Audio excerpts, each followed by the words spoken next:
अगर आप अच्छे से प्रैक्टिस करते हो तो दोस्तों मुझे लगता है अब की बार आप वर्दी आपकी होगी। जीडी के पेपर को करने की रणनीति के जैसे बच्चा फंस जाता है 1-2 क्वेश्चन में तो वो उसी में लगा रहता है कि मैं करके जा। अरे भाई 100% नंबर नहीं चाहिए हमें सिर्फ इतना चाहिए कि हमारा सिलेक्शन हो जाए।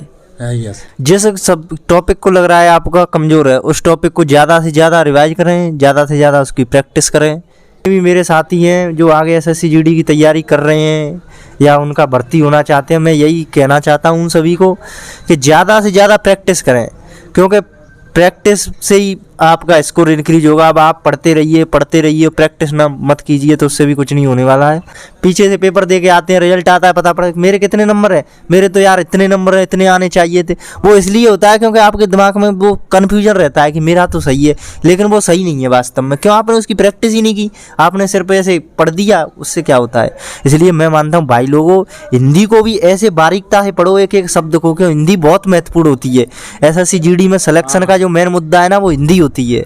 जय हिंद दोस्तों, उम्मीद करता हूँ आप लोग मेरी तरह स्वस्थ एंड मस्त होंगे। आज एक और इंटरव्यू वीडियो लेके आया हूँ, खास कर राजस्थान वालों के लिए, कि जो विकास भाई हैं ये राजस्थान से हैं। ये अपना फुल परिचय बताएंगे और अपना रो स्कोर, नॉर्मेशन स्कोर, सब्जेक्टिव स्कोर सब कुछ 1 बाय 1 बताने वाले हैं और अपनी रणनीति और बेसिक कैसे क्लियर किया, या फर्स्ट अटेम्प्ट था, सेकेंड अटेम्प्ट था, सब कुछ बताने वाले हैं। देखो गाइस, अभी तक आपने वीडियो को लाइक नहीं किया तो फटाफट वीडियो को लाइक कर दीजिएगा, चैनल को सब्सक्राइब कर दीजिएगा, क्योंकि यहाँ पे आपको ऑथेंटिक जानकारी देखने को मिल जाती है। अगर आप टेलीग्राम चैनल से नहीं जुड़े तो जल्दी से जुड़ जाएगा, लिंक आपको डिस्क्रिप्शन बॉक्स में मिल जाएगा, या सर्च कर सकते हैं टेलीग्राम पे, OIT वगैरह से सर्च करेंगे, मैं इजीली मिल जाऊंगा। इसका फायदा आपको मैं बता देता हूँ, हम ट्रेनिंग टाइम में है तो हमारे पास टाइम बहुत कम मिलता है। अभी थोड़ा सा टाइम मिला है तो वो आपके लिए इंटरव्यू वीडियो शूट करके मैं लेके आ रहा हूँ। बाकी जो भी अपडेट रहती है मैं टेलीग्राम पे अपडेट करने की कोशिश करता हूँ, चाहे वो SSC जीडी से रिलेटेड हो, CRPF किसी से भी रिलेटेड हो, सारा डिफेंस का बाकी जो भी नोटिफिकेशन वगैरह होते हैं उनकी PDF वहीं भेजने की कोशिश करता हूँ। देखो अब 1 बाय 1 बात करते हैं। विकास भाई अपना परिचय बताएगा। मैं विकास कुमार राजस्थान से, धौलपुर ज़िला वहाँ से हूँ। तो विकास भाई ने अपना बता दिया, धौलपुर जिले से हैं, ये राजस्थान से हैं। देखो विकास भाई, आपका रो स्कोर कितना था, नॉर्मल स्कोर कितना हो गया? मेरा रो स्कोर 126.50 था और उसके बाद मुझे नॉर्मलाइजेशन मिला 133.77 के करीब मेरे नंबर हो गए थे नॉर्मलाइजेशन के बाद। तो विकास भाई ने बता दिया इनका 126 के आसपास रो मार्क्स और 134 के आसपास नॉर्मलाइजेशन हो गई। देखो 134 मार्क्स थे तभी ITB फोर्स में, ये भी ITB फोर्स में मेरे साथ ही ट्रेनिंग काट रहे हैं, मेरे बैच के हैं। तो यहाँ तो बहुत सारे बच्चे आए, 1400 लगभग बच्चे हैं। बस भाई आप अपना सब्जेक्ट की स्कोर बता दीजिएगा कि किस सब्जेक्ट में कितना स्कोर रहा है। मेरे रीजनिंग में 16 क्वेश्चन सही थे, जो 32 नंबर, और जो GK है उसमें मेरे 11 क्वेश्चन सही निकले, और मैथ में 17 क्वेश्चन, क्यों मैथ ठीक ठाक थी मेरी इसलिए 17 क्वेश्चन, और हिंदी में मेरे 37.5 नंबर मिले। इस प्रकार मेरे 126 के करीब रॉ स्कोर पहुंचा मेरा, 134 के आसपास। और नॉर्मलाइजेशन के बाद 134 नंबर के करीब मेरा स्कोर था, जिसमें मुझे ITBP मिली है और मैं इन भाई के साथ अब ट्रेनिंग कर रहा हूँ इस समय। देखो विकास भाई ने अपना वो सब्जेक्ट वाइज स्कोर भी बता दिया। देखो विकास भाई, आपने जैसे कहा कि मेरी मैथ अच्छी थी, तो आपने शुरुआत टाइम में, जैसे फर्स्ट टाइम में तो किसी को नहीं आता, जब फर्स्ट में आपने तैयारी की होगी तो मैथ भी क्योंकि अलग लेवल की होती है, स्कूल लेवल की मैथ नहीं होती है। तो आपने फर्स्ट टाइम बेसिक क्लियर कैसे किया? कोचिंग करके किया, या ऑफलाइन पढ़ के किया, या बुक्स से करा, या आपने यूट्यूब के माध्यम से पढ़ा?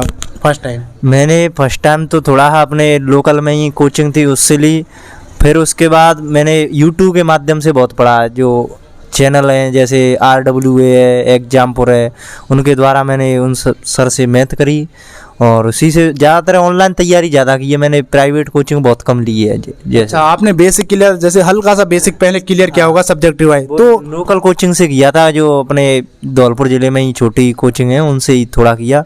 फिर जैसे जैसे पैटर्न देखा मैंने, क्या है चल रहा है SSC में, पुराने पेपर मैंने बहुत लगाए। अच्छा। हाँ, पुराने पेपर लगाए, उनसे पता चला कि क्या पूछती है SSC, कैसे चलता है, उसके आधार पर मैंने टेस्ट मॉडल लगाए और अपनी तैयारी बरकरार रखी। तो जैसे आपने मैथ के लिए फर्स्ट टाइम जब मैथ टेस्ट वगैरह देते होगी, आपने मैथ का शायद सेक्शन वाइज भी टेस्ट दिया होगा? दिया बिल्कुल दिया। टेक्स्ट बुक में नहीं, मैं जैसे जो अपने प्रैक्टिस सेट होते हैं ना, उनमें मैं लगाता था मैथ को। ऑनलाइन या ऑफलाइन? और ऑनलाइन लगाता था मैं अपने समय से। जैसे छोटे 20, अब SSC GD में 20 क्वेश्चन आते हैं मैथ के, हाँ। तो उसी प्रकार मैं 20-20 क्वेश्चन का सेट लगाता था। तो उससे मैं, जैसे पहले मेरे 14 क्वेश्चन सही जा रहे थे, 15 जा रहे थे, धीरे धीरे मैंने देखा किस टॉपिक में कमजोर हूँ मैं, उसको ज़्यादा से ज़्यादा प्रैक्टिस किया और धीरे धीरे उसमें इंक्रीज होते गए नंबर। तो मैं भी यही क्वेश्चन करने वाला था। जैसे शुरुआत में आपके कम मार्क्स आते होंगे मैथ में भी, तो धीरे धीरे धीरे आपने बताया कि इस तरीके से मैंने तैयारी की, तो मैथ में अच्छा खासा स्कोर फिर। हाँ हाँ, जैसे सब टॉपिक को लग रहा है आपका कमज़ोर है, उस टॉपिक को ज़्यादा से ज़्यादा रिवाइज करें, ज़्यादा से ज़्यादा उसकी प्रैक्टिस करें, यही है। कई बच्चे, थोड़ा सा मैं आपसे एक चीज़ और पूछता हूँ, कई बच्चे ऐसे होते हैं जो थोड़ा सा मैथ में कमज़ोर होते हैं, तो वो सोचते हैं कि हमें उन टॉपिकों को पहले बता दीजिएगा जहाँ से ज़्यादा क्वेश्चन देखने को मिलते हैं, जैसे जो इजी भी लगते हैं बच्चों को, आसानी से बनते हैं। कई कई ऐसे टॉपिक होते हैं जैसे मेंसुरेशन वगैरह, कई बच्चे नहीं कर पाते हैं, तो वो थोड़े टॉपिक बता दीजिएगा जिससे इनका स्कोर थोड़ा बहुत तो हो जाए। कई वीक हो बच्चे होते हैं। अब देखो SSC GD में क्या है कि ज़्यादातर यही टॉपिक आते हैं आपके। मेंसुरेशन आता है, पर इतना उसका ज़रूरी नहीं है कि आप उसे करो, थोड़ा भी करेगा तो भी चलेगा। मेन टॉपिक है इसमें, जैसे आपकी परसेंटेज हुई, प्रॉफिट लॉस, और सिंपल इंटरेस्ट, कंपाउंड इंटरेस्ट, और एवरेज। ये टॉपिक हैं जिस पर पकड़ अच्छी होनी चाहिए। आधा मैथ इन टॉपिकों से ख़त्म हो जाता है मेरे हिसाब से। अब जो एडवांस मैथ है उसकी SSC GD में इतनी रिक्वायरमेंट नहीं है, आप थोड़ा बहुत भी होगा तो चलेगा, उसमें कोई दिक्कत नहीं होती है। तो बता दिया, बाकी राजस्थान वाले भी सुन लेना कि राजस्थान से ही ये हो गए हैं। थोड़ा सा मैं इनको ले जाता हूँ कि इनका सेकंड अटेम्प्ट था इस बार। हाँ, मेरा ये सेकंड अटेम्प्ट था। इससे पहले 2021 में मैंने क्या है 2 पेपर दिए थे GD के 2021 में। 2 पेपर मैंने स्वयं के अपने ही दिए थे, और मैं दूसरे पेपर उसमें मैं मेरिट में बाहर हो गया था। फाइनल में मेडिकल किया था मैंने, तीसरी बाइनी बरेली में ITBP में ही। अच्छा। हाँ, तीसरी बाइनी मेडिकल था मैं। उसमें क्या है, मेरा जो EWS का थोड़ा हाई इशू रहा था राजस्थान में। मैं जनरल कैटेगरी से बिलोंग करता हूँ EWS से, तो उसमें EWS ना होने की वजह से और मुझे बाहर कर दिया था। तो जैसे आपने 2021 और 22 में आपने अंतर देखा होगा, किसी किसी सब्जेक्ट में आप वीक रहे होंगे 21 में, और जो आपने 22 में पकड़ बनाई गई, वो कौन से सब्जेक्ट थे जो 21 में आपके कमज़ोर रह गए और 22 में थोड़ा अच्छा करा? देखो, मेरा मतलब क्या है कि मेरी 21 में जो कमजोरी थी ना, वो मेरी रीजनिंग थी। मुझसे इतना रीजनिंग अच्छी से नहीं हो पाई थी, क्योंकि 21 वाला पैटर्न था वो थोड़ा टफ था 22 वाले से। उसमें क्या है कि समय का बहुत अभाव, और मतलब लॉन्ग क्वेश्चन थे उसमें, और इसलिए स्कोर ठीक से नहीं रहा मेरा। और 22 में क्या है फिर यार, जब एक बार बंदा निकल जाता है ना, तो उसके जो जुनून होता है वो दुगनी ताकत से मेहनत की यार, बढ़िया प्रैक्टिस की दबा के 2-2.5 महीने। अच्छा, मतलब अपना 100% समर्पण कर दिया कि अब की बार कुछ भी हो सिलेक्शन लेना है। इस मोटिव को लेके बढ़िया तैयारी की और अच्छे से अपना हो गया। अब तो रीजनिंग के लिए आपने, जैसे पहले मॉक टेस्ट में कम आते थे, धीरे धीरे आपने बढ़ाने के लिए क्या किया, जैसे रीजनिंग में कि फुल वैसे मतलब अधिक से अधिक मार्क्स आए? मैंने कुछ नहीं, रीजनिंग में मैंने ज़्यादा से ज़्यादा प्रैक्टिस की। मैंने अभी तक जितनी भी तैयारियां की हैं, मैंने राजस्थान पुलिस का भी पेपर निकाला है, बात बताऊं तुमको, और कहीं भी स्टेट एग्जाम है उनको भी मैंने क्वालिफाई किया। मैंने कोचिंग कहीं से नहीं ली है, मैं ज़्यादा से ज़्यादा मैंने प्रैक्टिस की है। मैं देखता हूं कि मेरा ये टॉपिक कमज़ोर है, तो मैं उसकी इतनी प्रैक्टिस करता हूं कि उसमें नंबर, हाँ मुझे लगता है कि मेरा टॉपिक सही है, और मैं विश्वास करता हूं प्रैक्टिस पे ही। और जितने भी मेरे साथी हैं जो आगे SSC GD की तैयारी कर रहे हैं या उनका भर्ती होना चाहते हैं, मैं यही कहना चाहता हूं उन सभी को कि ज़्यादा से ज़्यादा प्रैक्टिस करें, क्योंकि प्रैक्टिस से ही आपका स्कोर इंक्रीज होगा। अब आप पढ़ते रहिए, प्रैक्टिस ना मत कीजिए तो उससे भी कुछ नहीं होने वाला है। प्रैक्टिस करेंगे तो आपको पता चलेगा मेरी कमजोरी कहाँ है, मैं किस टॉपिक में वीक हूँ, उसी की प्रैक्टिस कीजिए, आपका स्कोर इंक्रीज होगा, अप हो जाएगा। तो विकास भाई ने ये बहुत अच्छी बात होता है कि अगर आप प्रैक्टिस नहीं करोगे ना, आपका स्कोर नहीं बढ़े। आप कई बच्चे ऐसे पूछते रहते हो कि हमने सारे टॉपिक तो हमने कवर किए, हमारा स्कोर नहीं बढ़ता है मॉक टेस्ट में। यही है कि प्रैक्टिस की बात है। अगर आप जितने ज़्यादा प्रैक्टिस करो, जहाँ पे कमजोर हो ना वहाँ पे आप प्रैक्टिस करने की कोशिश करो। विकास भाई, आपका हिंदी में भी अच्छा खासा स्कोर रहा, तो हिंदी का बताएगा कि थोड़ा हटके हिंदी आती है यहाँ पे SSC GD में। वो ग्रामर जो अंदर पोर्शन घुसता है, उसके 1-2 क्वेश्चन पहली बार देखने को मिले, उसके अलावा तो वही आपकी हिंदी आती है जो नॉर्मल तरीके से रहती है। देखो, हिंदी में क्या है कि इससे पहले जो 21 में पेपर हुआ था उसमें ये ग्रामर नहीं आती थी, जैसे आपकी संज्ञा सर्वनाम वगैरह, ये इस बार ही जुड़े हैं। तो मैं मानता हूँ कि जो संज्ञा सर्वनाम ये ग्रामर है ना, ये इसे मैं इजी मानता हूँ। और सबसे कठिन होता है इसमें हिंदी में, जैसे आपकी वोकैब्युलरी जो पर्यायवाची रटने वाली चीज़ है, उनसे बहुत डर लगता है कि उनका पता नहीं है कहाँ से कौन सा शब्द आ जाए। तो इसका क्या है कि मैंने अपने साथियों को भी देखा है और कई बंदों को देखा, वो क्या करते हैं इस प्रकार से किताब लेके पढ़ते रहते हैं, सिर्फ पर्यायवाची हैं, विलोम शब्द है। मेरा मानना है कि ऐसे पढ़ना नहीं है, उसे लिखना है, उसे याद करना है, उसे समझना है। क्योंकि यार ऐसे पढ़ लो, अब पता बीच में से कोई भी शब्द उठा ले तो क्या पता पड़े। मैंने अपने साथियों को देखा है, वो कहते हैं मुझे हिंदी मेरा अच्छा स्कोर रहेगा, हिंदी में अच्छा स्कोर करूँगा।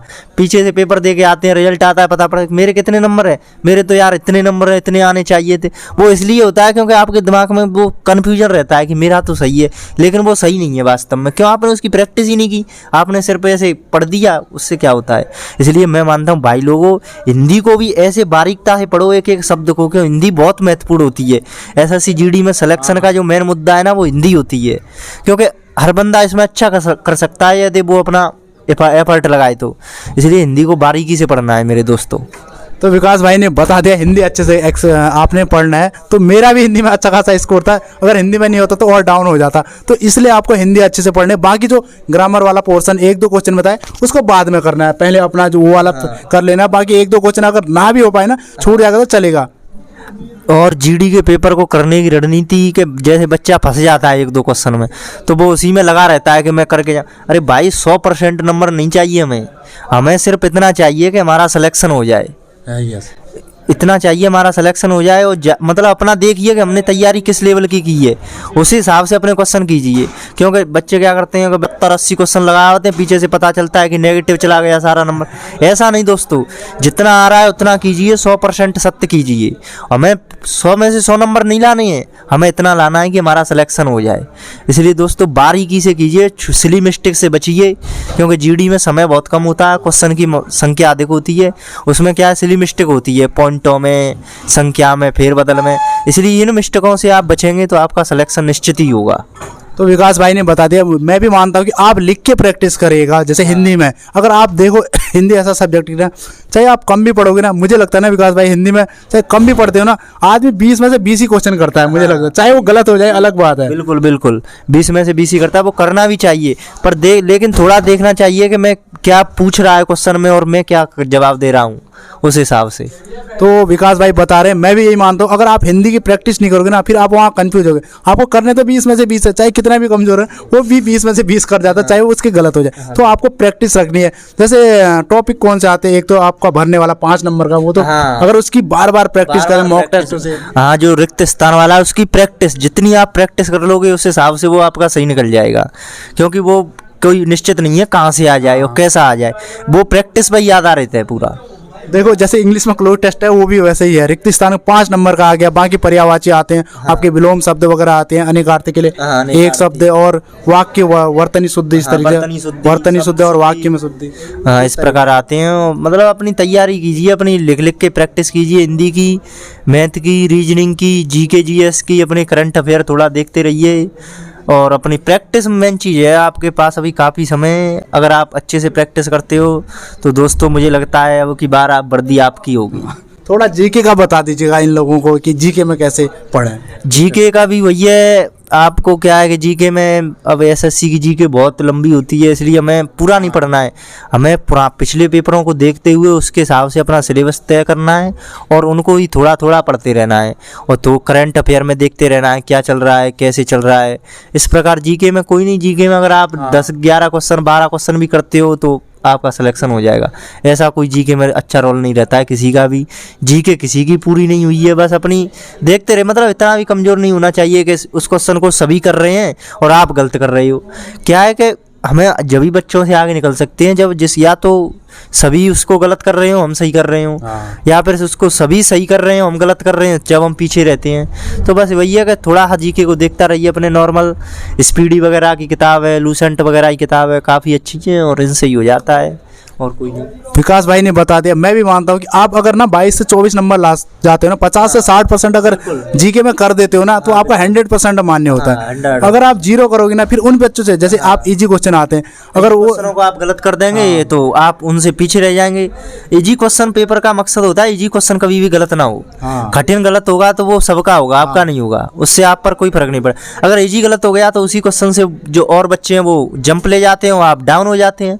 इसीलिए दोस्तों पेपर में क्या है, ज़्यादातर मैंने देखा है अपने दोस्तों को, कईयों मित्रों को, वो क्या करते हैं कि सिली मिस्टेक होती है। जैसे क्वेश्चन में पूछा कुछ है, अभी आंसर किसी और का निकाल रहे हैं, ऑप्शन कौन सा सही है वे ऑप्शन पे टिक बोलते हैं गरा के मेरा तो यार ये निकला था, मैंने ये किया था, और वो क्या होता है उनसे सिली मिस्टेक होती है। तो उस सिली मिस्टेक से बचना है दोस्तों, और अपनी प्रैक्टिस ज़्यादा से ज़्यादा करनी है। तो विकास भाई ने आपको जीके का भी बता दिया। मैं भी मानता हूँ जो जीके में इजी क्वेश्चन है ना, वो तो बिल्कुल आपको पढ़ के जाना है। जहाँ आपका दोस्त कर रहा है तो आपको भी करना है। टॉप अगर टॉप आ गया, वो आपने कर दिया तो आप अप ही हो गए उससे ऊपर। देखो विकास भाई, आपसे ये भी पूछते हैं कि जैसे एग्जाम होता है तो कई बच्चे जैसे पढ़ने वाले खासकर वो बिना पढ़े जो जाते हैं उनको तो कुछ फर्क नहीं पड़ता। जब पढ़ के जाते हैं तो जैसे एग्जाम तक कुछ नहीं होता, कुर्सी में बैठे रहते कुछ नहीं, जैसे एग्जाम खुलता है तो कई लोग कांपने लगते हैं। तो ये नर्वस जो होता है उसको कैसे कंट्रोल में लाएं, ताकि कई बच्चे करते करते क्वेश्चन कर रहे हैं, सही भी कर रहे हैं, फिर भी उसको लग रहा है मैं टाइम पे कम कर रहा हूँ या मैं गलत कर रहा हूँ, ऐसा फील होता है। तो वो नर्वस अपने को कैसे कंट्रोल करें? अरे भाई मैं बताऊं, ये सबके साथ होता है। जो व्यक्ति तैयारी करता है ना, डर उसी को लगता है जिसने तैयारी की हो, और जिसने तैयारी नहीं की है उसे क्या डर है।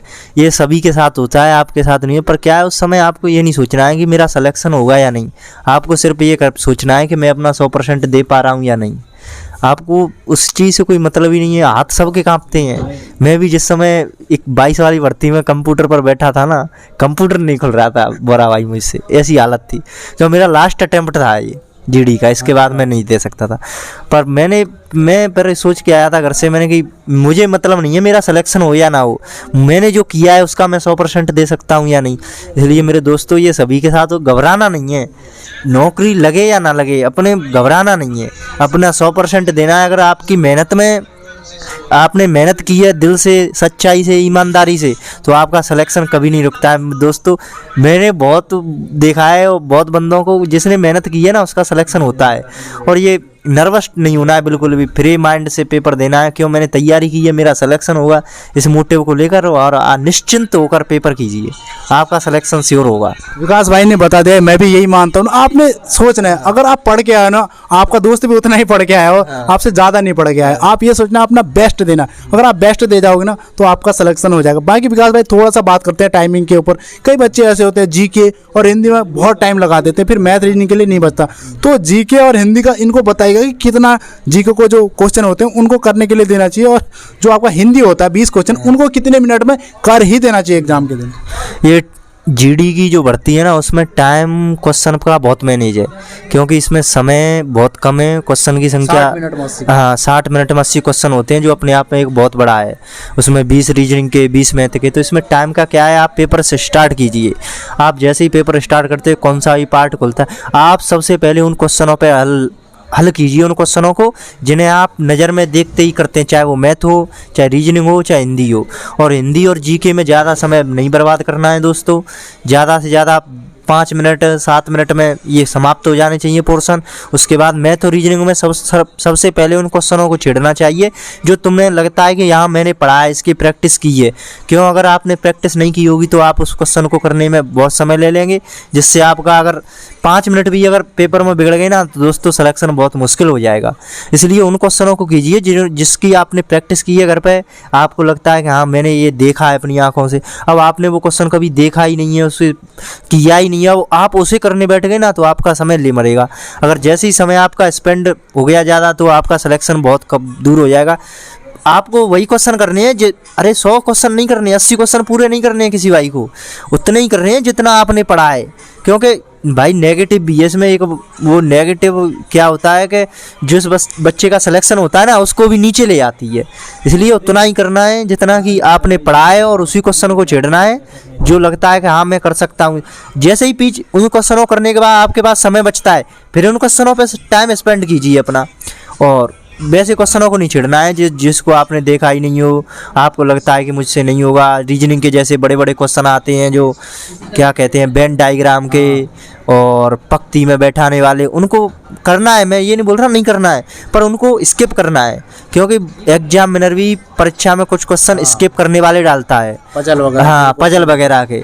उन्हें स्किप करने के बाद आपके पास समय बचेगा, उन्हें कीजिए, कोई दिक्कत नहीं है। सीटिंग अरेंजमेंट हाँ सिटिंग अरेंजमेंट वाले क्वेश्चन है, उनको बाद में ही करना मेरे दोस्तों। मैं मानता हूँ यह, क्योंकि वो समय लेते ही लेते हैं, वो किसी भी बच्चे का सिलेक्शन रुकवा सकते हैं अगर थोड़ा भी अगर दिमाग इधर उधर हो गया तो। और प्रेशर नहीं लेना है भाई, परीक्षा के अंदर परीक्षा देते समय कभी भी प्रेशर नहीं लेना है। आराम से अपने नो टेंशन होके परीक्षा दीजिए, और कोई नहीं यार, बढ़िया हो जाता है यार, कोई दिक्कत नहीं। बाकी तो है विकास भाई, आपसे ये पूछते हैं कि आपने कितने अटेम्प्ट लिए पेपर को करने में? जैसे फर्स्ट अटेम्प्ट में एक बार क्वेश्चन किए होंगे जो 80 क्वेश्चन होते हैं, फिर दोबारा किए जो छोटे, कितने या 3 अटेम्प्ट में किया था? बिल्कुल बिल्कुल, पेपर को हमेशा मैंने 3 अटेम्प्ट में, कोई भी पेपर हो, मुझे अपने गुरुजनों के द्वारा और कहीं से सिखाया गया कि पेपर को पहली अटेम्प्ट में ख़त्म नहीं करना है। मैं पेपर को 3 अटेम्प्ट में करता हूँ। जैसे मैंने पेपर खोला तो मैं सर्वप्रथम उन क्वेश्चनों को करता हूँ जो मुझे मेरी नज़रों से मैंने देखे हैं काफ़ी बार, मैं नज़रों से ही उनको ख़त्म कर देता हूँ, चाहे वो मैथ हो, चाहे रीजनिंग हो, चाहे हिंदी, चाहे आपकी जीके जीएस हो। उनको करने के बाद मैं फिर उन क्वेश्चनों को देखता हूँ जिनमें थोड़ा सा कैलकुलेशन होती है मैथ रीजनिंग में, उनको करता हूँ। उनको करने के बाद मैं फिर उन क्वेश्चनों को जो मैंने कभी देखे ही नहीं या मुझे लगता है कि ज़्यादा कन्फ्यूजन है, उनको करता हूँ। ऐसे प्रकार मतलब क्या है कि पेपर में जो पहला राउंड होता है ना अपना, वो सबसे अच्छा जाता है। अगर आपका पहला राउंड मजबूत है तो दूसरे तीसरे राउंड में आप क्वेश्चन अच्छे से लगा देते हैं तो आपका सिलेक्शन हो जाता है और अच्छा स्कोर होता है भाई यार। और फिर मैं भी यही मानता हूँ कि आप 3 अटेम्प्ट में पेपर कर देखो, पहले तो नॉर्मल वाले क्वेश्चन करते जाएगा जो भी आप खत्म कर देते हैं। हाँ, फिर सेकंड अटेम्प्ट में उससे थोड़ा सा हार्ड, और लास्ट में इतने हार्ड जो नहीं बनते, आपका समय बचा तो उनको भी करना है, तो कर जाओगे तो आप एक्स्ट्रा आगे जाओगे। बाकी देखो आप विकास भाई, आपने राजस्थान से सिलेक्शन लिया है, तो कई लोगों को लगता है कि राजस्थान में सिलेक्शन नहीं हो सकता, एसएससी जीडी में कट ऑफ आई जाती है। आप भी वहीं से निकल के आए हो, आपने भी वहीं फाइट किया, तो इनको थोड़ा सा मोटिवेट करेगा, ये भी सिलेक्शन ले सकते हैं। इस बार भी वैकेंसी आई है, फिर अगली बार भी आने वाली है। हाँ, ये बोरा भाई ने बहुत बढ़िया बात कही है कि मैं क्या है कि धौलपुर ज़िले से बिलोंग करता हूँ, जो मतलब शिक्षा में ठीक है पर इतना ठीक भी नहीं है। वहाँ के जो मेरा सिलेक्शन हुआ है तो वहाँ से लोग, मेरे यार दोस्त साथ के क्या सोचते हैं कि नौकरी नहीं लग सकती यार, नौकरी नहीं लगती है हमारी, और मतलब ये इस प्रकार सोचते हैं। भाई दोस्तों ऐसा कुछ भी नहीं है। क्या है कि राजस्थान में मैं मानता हूँ कंपटीशन टफ है, पर यार मेहनत करने वाले के लिए कहीं भी टफ नहीं है। अगर आप शिद्दत से मेहनत करते हो, शिद्दत से तैयारी करते हो। मैंने एसएससी जीडी 2 बार निकाला, राजस्थान पुलिस निकाला और अब स्टेट एग्जाम निकाले। मैं कहीं अंत से दौड़ूँ, उसी आपके ही क्षेत्र का, आपके ही गाँव का, आपसे ही निकला हुआ। अरे भाई ऐसा कुछ नहीं है, सबका सिलेक्शन होगा। अपनी तैयारी को मजबूत बनाए रखें, दिल से तैयारी करें, ईमानदारी। मेन चीज़ मैं मानता हूँ मेहनत। अगर बंदे के अंदर मेहनत करने का दम है ना, तो उसका सिलेक्शन कोई रोक नहीं सकता है।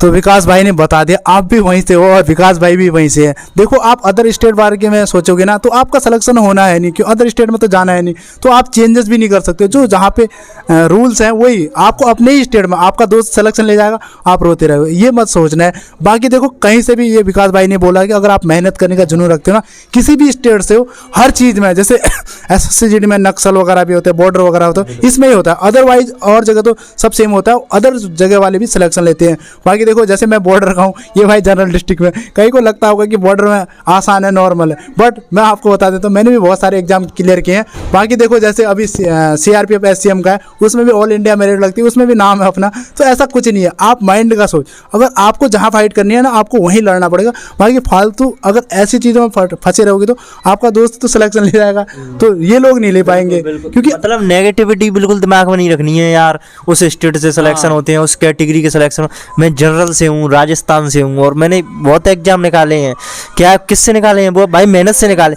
मैं एक बात मानता हूँ बोरा जी कि जिस बंदे में अगर मेहनत करने का हुनर है ना, वो दुनिया में कहीं भी नहीं रुक सकता। किसी भी एग्जाम के लिए समय लग सकता है लेकिन उसका सिलेक्शन जरूर होगा।